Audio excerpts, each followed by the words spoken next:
በዓለም ጫፍ በደቡብ ዋልታ አንታርክቲካ የጨረቃው ሰው ባዝ ኦልድሪን አንድ ነገር ተመለከተ።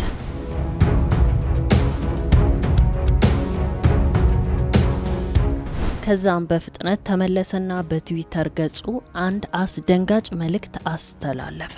ያ መልእክት ምን ይላል? ይህም ላያስገርም ይችላል። ከዛም በኋላ የዓለም መሪዎች ተሰባስበው ይህንን ቦታ አጠሩት።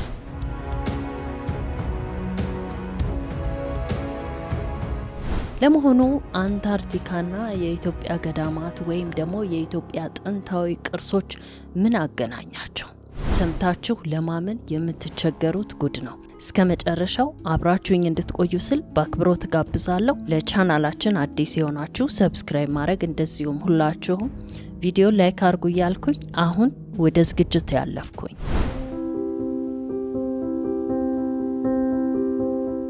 ዓለማችን በሁለት ዋልታዎች የተያያዘች ሚስጥር ናት።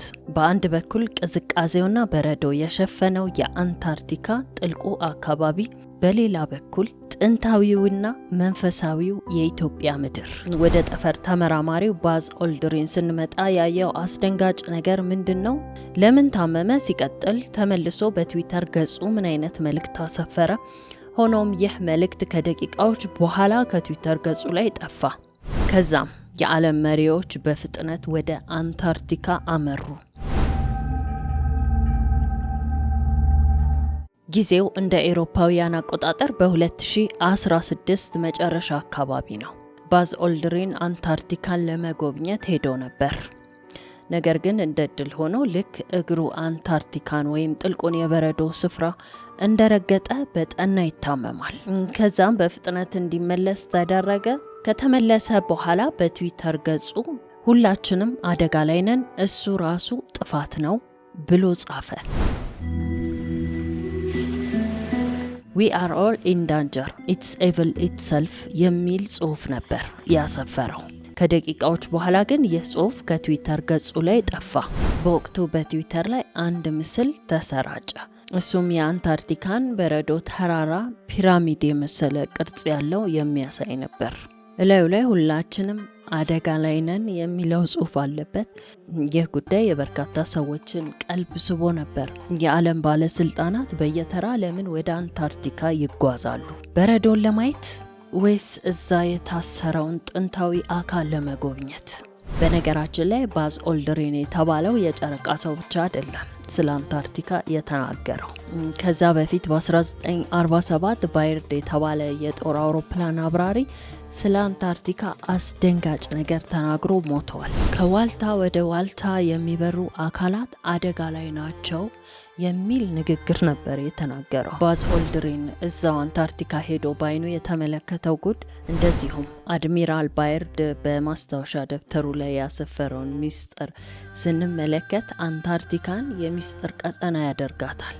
በአንታርክቲካ በረዶ ውስጥ ተደብቀዋል የሚባሉ ሚስጥሮች ሲነሱ አጓጊና የብዙዎችን አእምሮ ለዘመናት ሲያነቃቁ የኖሩ እጅግ ጥልቅና ግራ የሚያጋቡ የሚያወዛግቡ ጉዳዮች ናቸው። አዶልፍ ሂትለር በአንታርክቲካ ላይ የነበረው አባዜና ኒው ሳቢያ የሚባለው ቦታ፣ ከሁለተኛው የዓለም ጦርነት በኋላ የናዚ ሳይንቲስቶች እንደዚሁም ሰርጓጅ መርከቦች የጠፉ፣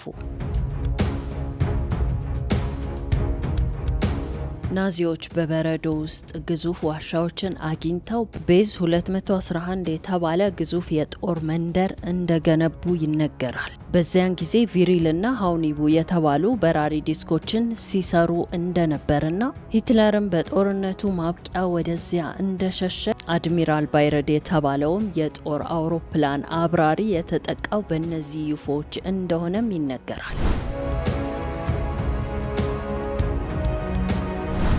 አንዳንድ ተመራማሪዎች እንደሚገልጹት በአንድ ወቅት አንታርክቲካ ሞቃታማና ለኑሮ ምቹ የሆነች አካባቢ እንደነበረች ይናገራሉ። እጅግ በጣም የሚያስደነግጠው በረዶ ሲቀልጥ ይወጣሉ የተባሉት ግዙፋን ናቸው። በረዶ ስር የታሸጉ ግዙፍ ፒራሚዶች፣ እንደዚሁም ፊታቸውን ወደ ሰማይ ያዞሩ ግዙፋን።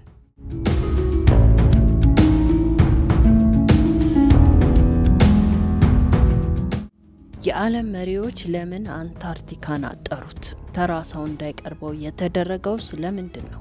የአትላንቲስ ስልጣኔ የሚገኘው አንታርክቲካ ነው የሚሉ ቁጥራቸው ቀላል አይደለም። ሲቀጥል በረዶ ሲቀልጥ የማይታይ ጉድ አይኖርም። እነዚህ ፒራሚዶች ከግብጽ ፒራሚዶች በእድሜ በጣም የሚበልጡና በቴክኖሎጂም የላቁ ናቸው የሚል እሳቤ አለ። እናም ባዝ ኦልድሪን ሁላችንም አደጋ ላይ ነን፣ ክፋቱ እሱ ነው ብሎ ሲጽፍ ምን ለማለት ፈልጎ ነው? እነዚህ ፒራሚዶች በውስጣቸው ያለውን ጥንታዊ ኃይል ባይኑ ተመልክቶ ነው የሚል መረጃ አለ። ምክንያቱም ይህ ሰው እዛ እንደረገጠ ታመመ፣ ከዛ ወዲያውኑ ተመለሰ። አድሚራል ባይረድ በተመሳሳይ በማስታወሻው የጻፈው ጉዳይ ቀላል አይደለም። ደቡብ ዋልታ ላይ ወደ ምድር የውስጠኛው ክፍል የሚያስገባ ወይም የሚያስተላልፍ ትልቅ ቀዳዳ ወይም መግቢያ አለ ተብሎ ይታመናል።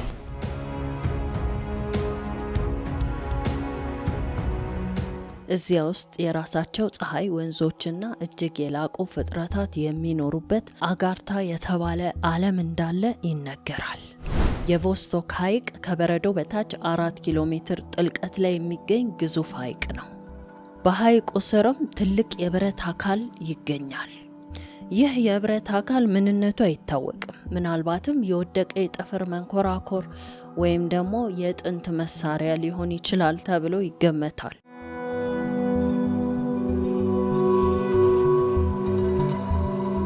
እንደሚታወቀው አንታርክቲካ ምንም አይነት ወታደራዊ እንቅስቃሴ የማይደረግባት፣ ማንም ሀገር የማይቆጣጠራት ብቸኛ ቦታ ናት።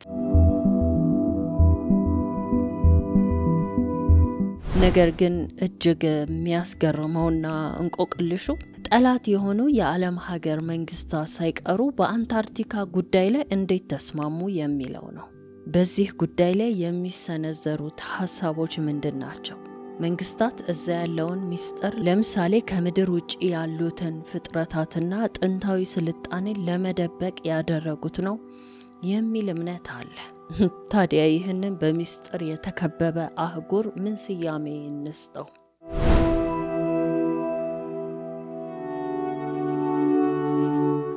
የሩሲያ ኦርቶዶክስ ቤተክርስቲያን ፓትርያርክ ኪሪል በየካቲት 2016 ዓመተ ምህረት ወደ አንታርክቲካ አቅንተው ነበር።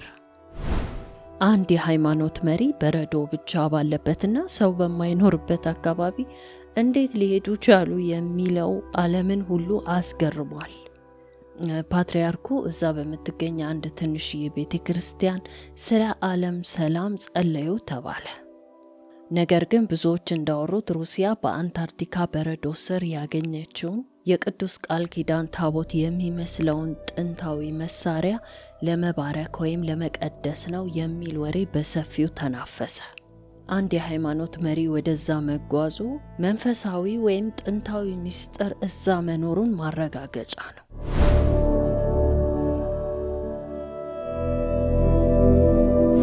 እጅግ የሚያስገርመው የጠፈር ተመራማሪው ባዝ አልድሪን በ2016 ነው ወደ አንታርክቲካ ያመራውና ያንን አስደንጋጭ ጽሑፍ በትዊተር ገጹ ላይ ለቀቀው።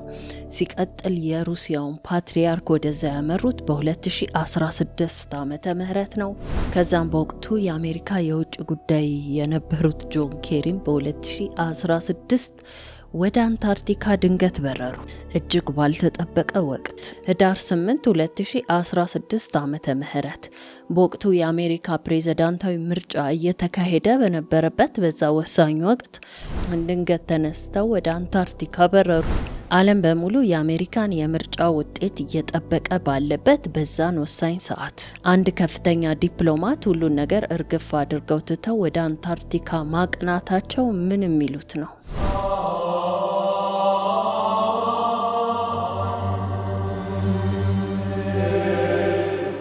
ጆን ኬሪ ወደዛ ያመሩት በአንታርክቲካ በረዶ ስር የተገኘው አዲስ ግኝት ማለትም ፒራሚድ ይመስላል የተባለውን ወይም የጠፈር መንኮራኩር የሚመስለውን አካል ለማየትና ከዓለም መሪዎች ጋርም ለመነጋገር ነው ተብሏል።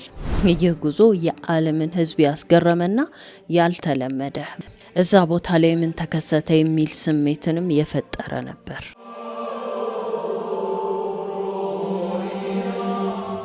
ታዋቂው የፊዚክስ ተመራማሪ ብራያን ኮክስ እና ሌሎች የአየር ንብረት ተመራማሪዎች አንዳንዴ ስለ አንታርክቲካ የበረዶ መቅለጥ የሚሰጡት አስተያየት ከባድ የማስጠንቀቂያ ደውል ያለው ይመስላል። በረዶ ሲቀልጥ የሚወጣው ውሃ ብቻ ሳይሆን ለብዙ ሺህ ዓመታት ታፍነው የቆዩ ጥንታዊ ቫይረሶችና ያልታወቁ ኃይሎች ይቀሰቀሳሉ ወይም ይነሳሉ የሚል ከባድ ስጋትና ፍራቻም አለ። ሳይንቲስቶች በአንታርክቲካ በረዶ ስር ኒውትሪኖ ዲቴክተር የተባሉ ትልቅ ማሽኖችን ቀብረዋል። እነዚህ ማሽኖች ከጠፍር የሚመጡ ጥቃቅን ቅንጣቶችን ያጠናሉ ቢሏቸውም ብዙዎች ግን ከምድር በታች ያለን እንቅስቃሴ ለመሰለል የገቡ ናቸው።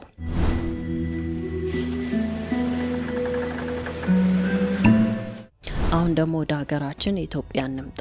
ሀገራችን ኢትዮጵያና አንታርክቲካን ምን አገናኛቸው? በኢትዮጵያ ውስጥ የተደበቁት ስውር ሚስጥሮችስ ምንድን ናቸው?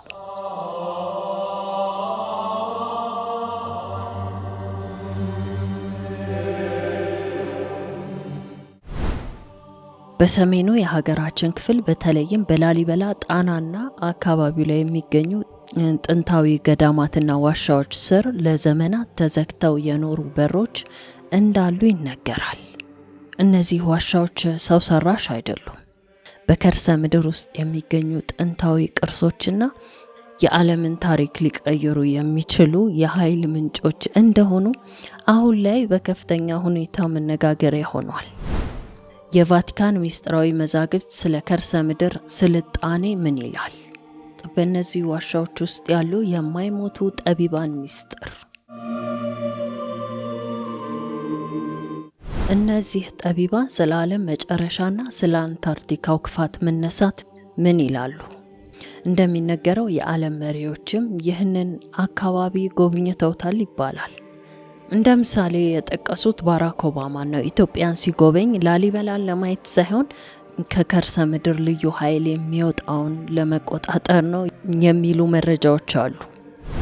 ይህ ልዩ ኃይል ከአንታርክቲካው የኃይል ማዕበል ጋር በከርሰ ምድር የተገናኘ ነው የሚሉ ጥንታዊ የብራና ማስረጃዎችም አሉ። ላሊበላን ከአንድ ወጥ ድንጋይ የተፈለፈለ እንደሆነ ብዙዎቻችን እናውቃለን። ነገር ግን ጥያቄው የተፈለፈለበት ድንጋይ የት ሄደ? የታሪክ ተመራማሪዎችና ኢንጂነሮችም ግራ የሚገባቸው እዚህ ላይ ነው። ከ11 አብያተ ክርስቲያናት የተፈለፈለው ድንጋይ የትም አልተደፋም፣ ምድር ላይም የለም። ብዙ ሚስጥራዊ መረጃዎች እንደሚጠቁሙት ያ ሁሉ ድንጋይ የተፈለፈለው ወደ ውስጥ ነው። ከቤተ መቅደሶቹ ስር ዳግማዊት ኢየሩሳሌም የምትባል የሰማይ ከዋክብት የሚታይበት በብርሃን የምትመራ ግዙፍ የከርሰ ምድር ከተማ አለች ይላሉ።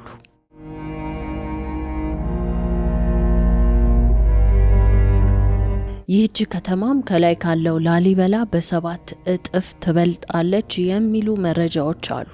የአሜሪካ የጠፈር ምርምር ጣቢያ ናሳ ከፍተኛ የሳተላይት ራዳር በመጠቀም የኢትዮጵያን ምድር ሲቃኝ ያገኘው ምንድን ነው? በላሊበላና በአክሱም መካከል የሚዘረጋ ከፍተኛ የኤሌክትሮማግኔቲክ መስመር አግኝቷል። ይህ መስመር ልክ እንደ ኢንተርኔት ገመድ በቀጥታ ከአንታርክቲካው ፒራሚድ ጋር ይገናኛል። የዓለም ሀያላን የጥንት ስልጣኔዎች ከእንቅልፋቸው እየነቁ ነው በሚል ስጋት ኢትዮጵያ ላይ አይናቸውን የጣሉት።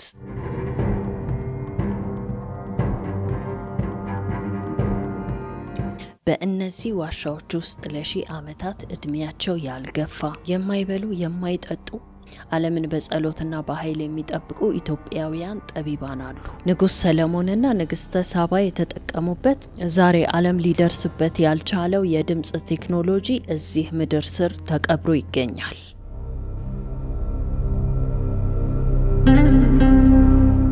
ይህ ቴክኖሎጂ ተራራን የሚያፈልስ በሰከንድ ከቦታ ቦታ የሚያመላልስ ኃይል እንዳለውም ይነገራል። ባዝ ኦልድሪን በአንታርክቲካ የተመለከተው ክፋት ይህንን የኢትዮጵያ ኃይል ሰርቆ ዓለምን ለመቆጣጠር የሚፈልግ ባዕድ አካል ነው። አስደንጋጩ ዱብዳ አሁን ባለንበት 2026 የመሬት መንቀጥቀጥ በበዛበት ወቅት እነዚህ ዋሻዎች በራሳቸው እየተከፈቱ እንደሆነም ይነገራል። በቅርቡ ከከርሰ ምድር የሚወጡ ያልታወቁ ድምጾች በኢትዮጵያ ተራሮች ላይ መሰማታቸውም ለዚህ ፍንጭ ነው። አንታርክቲካ ላይ የታየው ክፋት እኛ ሀገር ከተደበቀው ድብቅ ብርሃን ጋር ሊጋጩ የተቃረቡ ይመስላል።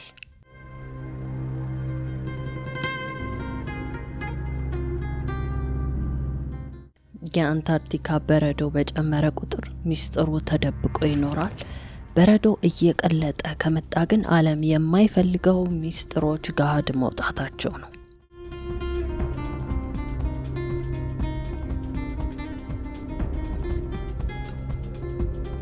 ውድ ቤተሰቦች እናንተ በሰማችሁ ታሪክ ላይ ምን ትላላችሁ? ሀገራችን ውስጥ አሉ ስለሚባሉ ተአምራትና ስለ አንታርክቲካው ሁኔታ ምን ሐሳብ አስተያየት አላችሁ? በእኔ በኩል እጅግ የተደመምኩበትና የእውነትም እንደዚህ አይነት ታሪክ አለ፣ የዓለም ፍጻሜ ተቃርቧል ማለት ነው፣ ነገ ከነጎዲያስ ምን ይከሰት ይሆን የሚሉ ብዙ ሐሳቦችና መወዛገቦች አይምሮዬ ውስጥ ተፈጥረዋል። የእናንተን ሐሳብ ደግሞ በኮሜንት መስጫ ሳጥኑ ላይ እጠብቃለሁኝ። ለማንኛውም በሚቀጥለው በአዲስ ዝግጅት እስካገኛችሁ ባይ ባይ።